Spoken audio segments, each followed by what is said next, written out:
Hello YouTube, this is Morgan, Airspeed Prime here at my next Airspeed's Avatar Rewatch video. This one's going to be for episode 3 of book 1, Water, the Southern Air Temple.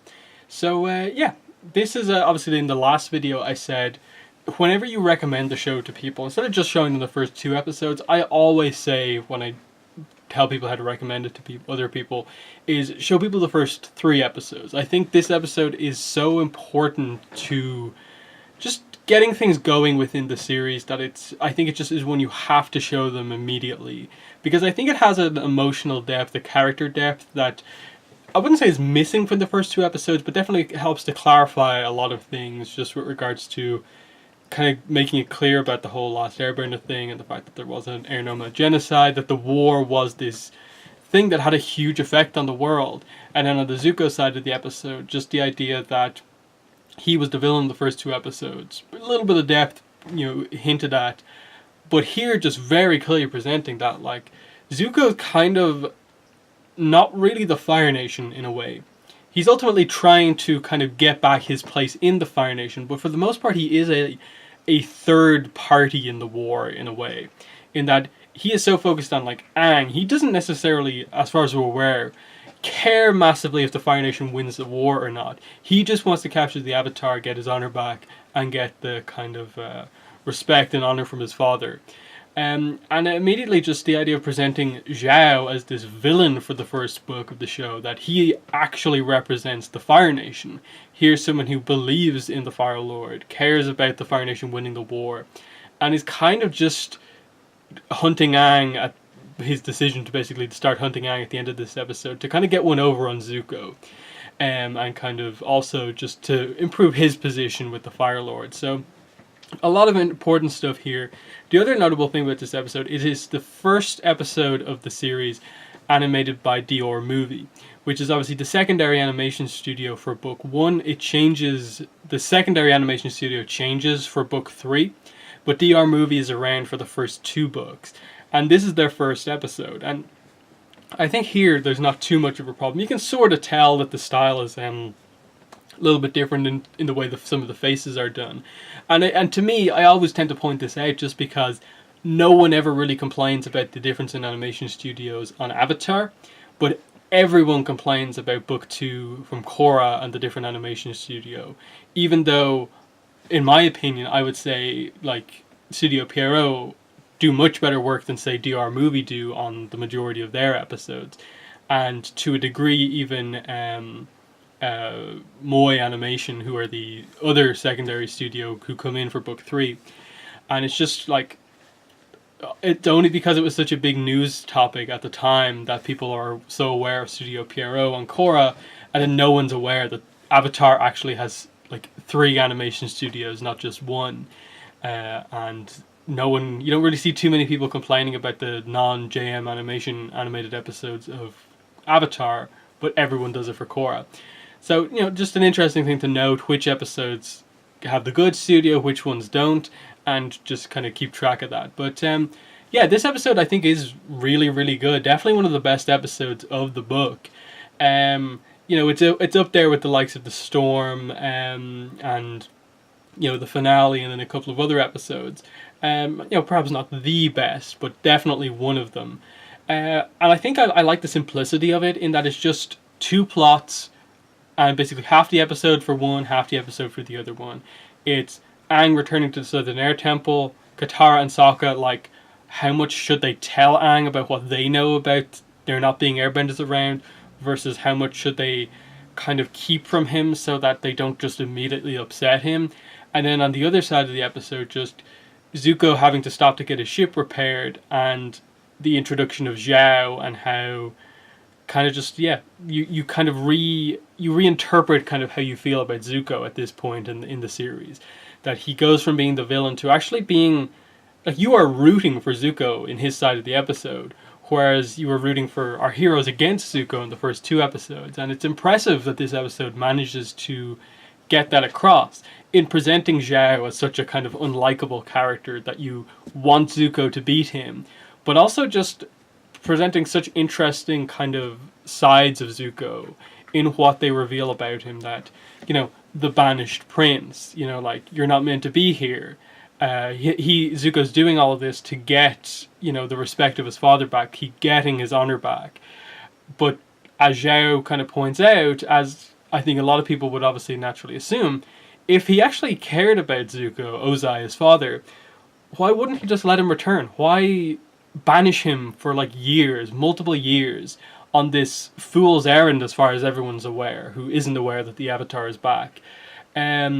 If he really cared about Zuko, he'd just let him come back after like a certain amount of time. But, it's clear that the banishment is kind of meant to be more or less lifetime, because up until the result of this episode and the world basically knowing about the Avatar's return with all the Avatar temples activating, it's kind of a secret to a lot of people, in that Zhao has to find out from Zuko's crew that the Avatar is back as well. So that side of the episode, I think, is really, really well done, because what makes Zhao so like unlikable is because he represents what the Fire Nation is kind of actually like. Zuko and Iroh are very different than what normal like military people in the Fire Nation kind of represent, in that Iroh we get the idea that he's a respected, former general, military expert, and then like I think by the end of the episode you have this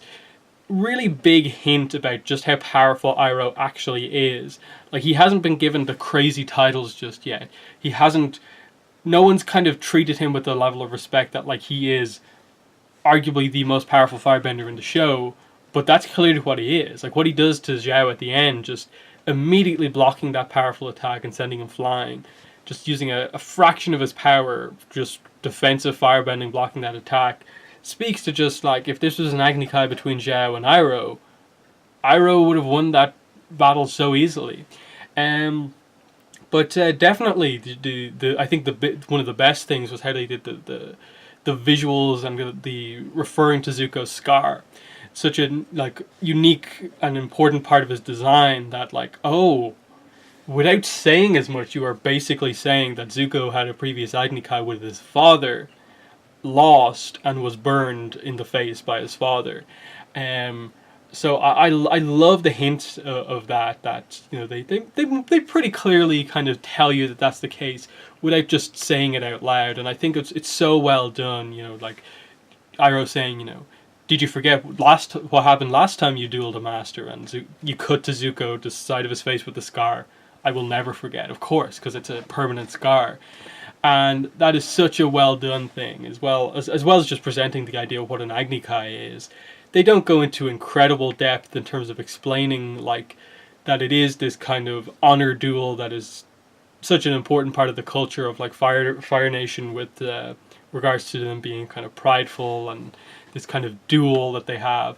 But it was really well showcased here, just a very kind of ceremonial, that they don't wear any armor or anything like that. They very specifically have the fight be basically like, shirtless more or less, though it's not required as what happens with Azula and Zuko later on. It's just meant to be this kind of one-on-one duel, and that's an Agni Kai. But just the presentation of that it is this kind of battle for power, that the winner kind of earns something in a way, and just how the fight progresses of like Zhao having the initial advantage because Zuko goes in angry, focused on power, but Zhao is able to outpower Zuko, and Iroh the entire time saying, like, basics Zuko, break his root. And I like how Zuko blocks the finishing blow by using that breakdancing move, and then just going low the whole time, firebending with his feet, aiming at Zhao's feet, highlighting Zhao's weakness as a fighter is that he's not very technical. He has very kind of low technical kind of skills as a firebender, and so his footwork isn't great, and immediately he's on the defensive. And I think the big part for Zuko in this episode is that he has every reason to be angry at Zhao. He has, insulted him so much throughout this episode, is trying to get in basically on the one plan that Zuko has to get his honor back, but he chooses not to maim or kill Zhao, and instead just is happy with, I have you completely cornered here, I won the fight, and he just walks off. And that's when Zhao showcases that he's the true villain here, the one with no honor, trying to attack Zuko from behind after he's lost, leading to the really important line for Zuko that I think, in context of like so many other scenes that happen in later episodes, like my nephew has more honor than you, even in exile. That is such a strong line, and you could tell by Zuko's reaction to that like, did you actually mean that, Uncle? And Iroh trying to not make a big fuss about it and just saying like, yeah, the duck was great, the tea was great. I like that Iroh's aware of like the meaning behind that to Zuko, but doesn't want to go overboard with it. So excellent side of the episode. I think it probably is the the star, the highlight side of the episode. Not to say the Southern Air Temple side is kind of bad or anything. It's just as we'll get into here, I think it's just the fact that this is one of the only episodes in the entire show that actually like addresses the Air Noma genocide, addresses Aang and his feelings about that. It's one of the few weaknesses of Book 1 that this is basically it in terms of exploration of Aang and how he feels about his people for the most part. You touch upon it here and there, the storm a little bit, the Northern Air Temple a little bit, but it's such an important part of the series. The series is called The Last Airbender. It's weird that it's never really mentioned, like really again, like especially after season 1, except in like the Guru or something like that. Everything else is left, I think, for the comics to actually address Aang and his attempt to rebuild the culture, keep it alive, and so on in the comics. I always feel like when I watch this episode that they should have done more. And I always say this, and I get a lot of disagreement about it, but I think it's a pretty good point of just, I think one of the successes of the Last Airbender movie was that they actually tried to incorporate Aang dealing with the loss of his people into his waterbending training, in that they make the really clear and obvious connection the show never really made, of just that power in waterbending is enhanced by your emotions, and it's also kind of diminished if you're kind of holding your emotions back in. Aang, it would make sense, early on, for him to maybe not fully accept or talk about how he feels about the loss of his people, and so that is what restricts him in terms of waterbending. Technical, in terms of learning the forms, he can get it, but just emotionally, he's held back from actually, like, doing any waterbending. I think that was the direction to take. Very similar to what they did with the movie, but obviously the show would be able to execute it a whole lot better than the movie did. But the idea, the concept for that, I feel, is something they should have done. Because one of the weaknesses of Book 1 is that outside of the obvious get to the Northern Water Tribe, there's not really all that much of a plot in Book 1.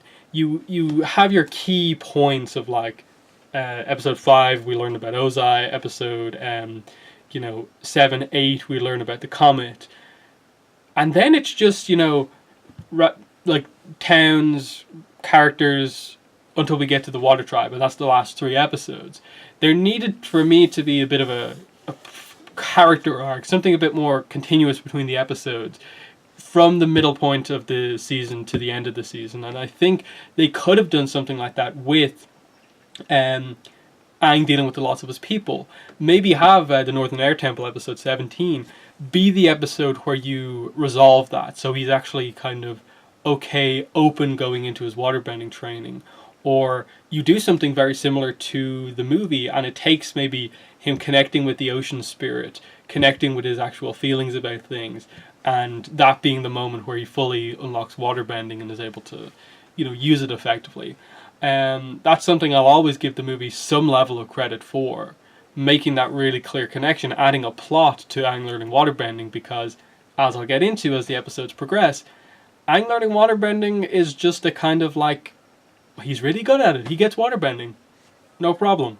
There's absolutely no issue in the entire series with Aang learning waterbending, and I feel they should have done something with it, because Aang's journey is all about, he struggles with the physical side of things, but is good at the spiritual side. And so it's kind of weird in a way that, like, yes, it makes sense. Aang learning waterbending, it's an element that would suit his personality, yes. But, I think very clearly with him and his people, you give an emotional reason for him to struggle. And as much as I like what they do in this episode, by the end of it, the whole idea of like, the monks may be gone, Gyatso, all these people you cared about may be gone, but you have us now. You have me, Katara, and Sokka, Appa, and now Momo. We can be your family now. That you're not alone. You have people who do care about you, even though you've experienced this great loss. I like that, but I also feel like there should have been more to it. In that the Avatar state, of course, is an excellent way to get across extreme emotion for Aang, and it gets across his character really well, and highlights the kind of, I suppose, flaw of his character in a way that even Aang admits in the comics, is that when he cares about people, he really, really cares, and that's for the most part good. But when he gets emotional about these things, whether that be the loss of someone close to him, it is this huge thing that affects him so much to the point where he loses control and is almost at risk of hurting other people he also cares about around him, which is why in this episode you see him almost blow Katara and Sokka off the mountainside, just at the loss of all these people he's just realized. But yeah, the core of, I suppose, the Aang plot of the episode is that they're going to the Southern Air Temple, and it's mainly Katara but also Sokka to a degree. How much should they tell Aang about what they know about airbenders? The fact that for the last so many years they've never heard of anyone like having ever seen an airbender. They know the rough idea of the way the war has gone, and without them just saying a genocide was performed on the air nomads, I think they have an idea that that's kind of what happened, that they were wiped out by the Fire Nation early on in the war. They, like, just because of the whole idea of like, we're at war now, why would we have not heard about the airbenders? And they're just trying to present to Aang like, we're not fully sure ourselves if every airbender is gone, but you have to prepare yourself for the fact that it's not going to be the same as before. And you see kind of excitement for him as he sees all these places he hasn't seen in a while, but also it's tinged with this loneliness of it's not as active as it was from his time. Even if there's a couple of people hiding out and he's lucky to find them, there's still not as many people as there were before, that it has changed. And he gradually, over time, learns to accept that, and it's just very unfortunate, but also, tragic and brutal in a way, that Aang discovers the full truth of everything by finding the skeleton of Gyatso. And it's one of the darker moments in the series of just him coming across that skeleton and the implications of what happened there, of just his body there surrounded by all these dead firebenders as well. So clearly there was some huge battle, and we know that from like the trading card game that Gyatso fought quite well in the war and fought firebenders and so on. But it's a establishing that basically Gyatso was this father figure to Aang, without fully explaining to us, the whole air nomad culture, just that he obviously never had family, so Gyatso was the closest thing he had to like a father figure. And I like the little flashback here of just, Aang doubting being the Avatar, or us getting the reveal that, part of the reason it's been so tough for Aang of why he doesn't want to be the Avatar is because he was told much earlier than any other Avatar was in the past. He was told when he was 12 instead of 16. And, we don't know the reason for that just yet, but obviously later on the reveal is that they told him because everyone in the world could more or less sense that something big was incoming, a threat, and they needed the Avatar to know that they were the Avatar. And obviously the 100-year thing is that the comet, the start of the war, the big attack, Sozin launching the attack on the air nomads was what they were sensing. And that's why they told Aang at this point, rather than waiting another 4 years. So a lot of the big connecting moments coming together here. But yeah, Gyatso also in the flashback teasing, that when the time comes, someone will kind of guide you forward. And when we see the Hall of Avatars, the statues, we very much get the idea that, it's going to be the past Avatars that help Aang go forward. And there's going to be some connection between them, which we haven't really got mentioned before. Like, this is the first mention that is something that can actually happen, this connection between the current Avatar and their past lives. And obviously the reveal here that we get of Avatar Roku was the previous Avatar, this Firebender Avatar. So that's in itself is very interesting, just in terms of, like, if you really think about it, like the timing, like Aang's 12, if a war happens so quickly, what was happening in the Fire Nation that led to the death of the previous Avatar that caused Aang to be born at this specific time? But yeah, just coming to the end, you know, we get the debut of Momo into the series, the Flying Lemur. Just he finds something left from his culture in the Air Temple, that there's Aang, he has a Sky Bison, and now here's something new to continue on, add to the family. And it's something that, like, I think currently, like in the comics, I still really want to see where they go from here with it, in terms of, like, I really want to see Aang discover the herd of Sky Bison, discover the other Flying Lemur. I want to see the emotion, the happiness of Aang when he discovers that Appa isn't the last Sky Bison and that Momo's not the last Lemur. I hope they cover that at some point in one of the comics, because I feel it's such a strong moment to just kind of bookmark with this moment, that it should be covered at some point. So, you know, overall, the Southern Air Temple, really, really strong early episode, getting that emotional kind of connection across with Aang and his people, and him realizing kind of how much the world has changed, and that he is the last airbender. And then with Zuko's side of things, complete kind of role reversal for us as the audience in terms of how we're meant to perceive Zuko, that he's the villain, that we don't want him to capture Aang, but at the same time, we want him to get the advantage over Zuko, over Zhao. So we suddenly have this kind of three-way situation of, like, Zuko and Zhao both want to capture Aang, but they're fighting with each other. Aang is obviously going to have to deal with the two of them, and so on. So it's really interesting how it's kind of playing out, and yeah, just a lot of nice kind of hints at stuff, like just that Ozai is really being presented as quite cruel, Zuko's father, even though we haven't seen him yet or really got his name just yet. So I'm just going to end the video there. So in the comments, let me know what your thoughts are in episode 3. Do you think it's as important of an episode early on as I do? But just give me your thoughts in the comments. But yeah, that's been the video for today. Thanks for watching, and bye.